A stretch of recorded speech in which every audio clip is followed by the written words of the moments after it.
this point, so we understand where we are, there isn't anyone who's emerged in Hamas who you are now negotiating with through the intermediary?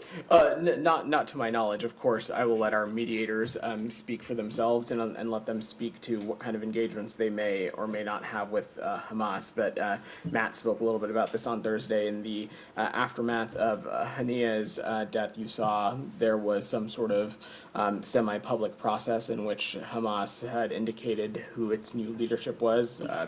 I have no reason to think that a similar process would not take place in the ensuring time ahead. And you mentioned the humanitarian situation. It seems like things have only got worse in northern Gaza.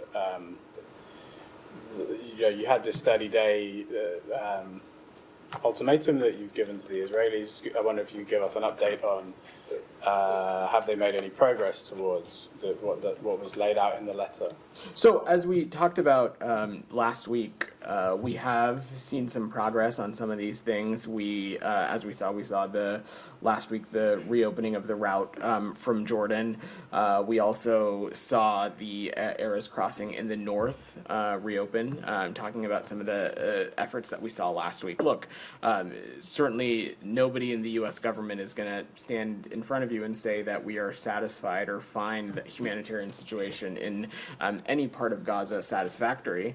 And these are one of the things that we expect the Secretary to raise directly and discuss, not just with partners in Israel, but other counterpart countries, on what more can be done to get humanitarian aid into Gaza. A number of border crossings, to answer your question specifically, Simon, are open. We are seeing truckloads enter the Gaza Strip, and we'll continue to press for more. Absolutely more is needed. More food, more water, more humanitarian aid overall. Just on the situation in northern Gaza, it doesn't seem like the humanitarian situation has improved dramatically, and there's been an increase of bombings, lots of deaths reported, lots of airstrikes.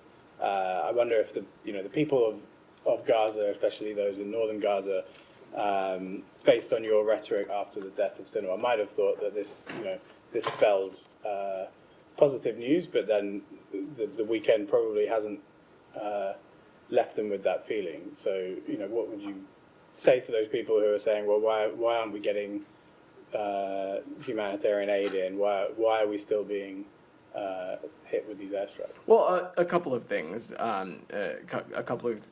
Simon. First, as it relates to the letter that Secretary Blinken and Secretary Austin sent to Israeli counterparts, it had a 30-day stipulation, and there are a number of factors in that letter, of course, in which that we have not seen the totality of progress achieved. That being said, we have seen some positive steps in the right direction from last week, and we have seen some of that continue. Broadly speaking, of course, more needs to be done. But the broader point here, Simon, is that entities in the region are faced with a choice now. Whatever the leadership of Hamas looks like, and Hamas as a whole, they have a choice on whether they want to engage meaningfully in continuing the conversations that had taken place earlier in the year when we were talking about achieving a ceasefire in Gaza.